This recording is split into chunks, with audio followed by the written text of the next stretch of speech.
Sir, ও sir, sir কি হইলো? দেখতেছেন না ঘুমাইতেছি, চোখ খুললা। আপনি ভাত কি করে খান? স্যার, মুখ দিয়া, আমি হাত দিয়ে খাই, বুঝছেন? There should be a basic difference between HM and AHM। সর্বনাশ। আচ্ছা বাদ দেন, ব্যাপারটা হইলো গভর্নমেন্ট থেকে নোটিশ হয়েছে আমরা শিক্ষা সপ্তাহ পালন করতে হইব, তো করেন। আমার ডাকতেছেন কে রে? না, উপদেষ্টা কমিটি তো আপনার কথায় চলে, বুঝছেন না? তো আমরা কিছু ইউনিক জিনিস করতে লাগবো স্কুলের মধ্যে। IS থেকে স্ট্রিক্টলি অর্ডার দিয়ে দিছে। ইউনিক?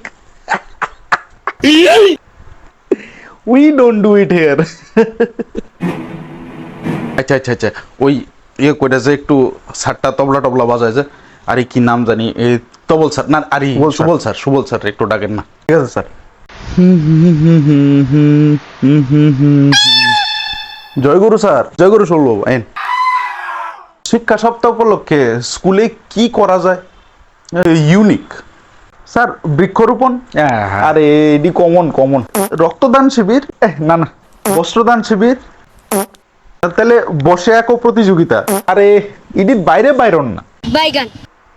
এমন একটা উৎসব খুঁজেন যেটাতে শিক্ষক, স্টুডেন্ট এবং গার্জিয়ান সমানে উপভোগ করতে পারবো, যাতে শিক্ষণীয় কথা থাকবো, বুঝছেন? বিভিন্ন ধরনের নাচ, গান, পূজা, প্রার্থনা, আরতি সবকিছু থাকবো। তাহলে মানে শিক্ষামূলক ভ্রমণ না, ঠাকুরের অধিবেশন। বন্দে পুরুষোত্তম। স্যার, কেস খাইয়া লেবেন কইলাম।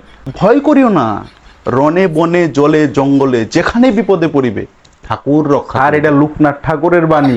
বন্দে পুরুষোত্তম, বন্দে পুরুষোত্তম, বন্দে পুরুষোত্তম, বন্দে পুরুষোত্তম, বন্দে পুরুষোত্তম, বন্দে পুরুষোত্তম।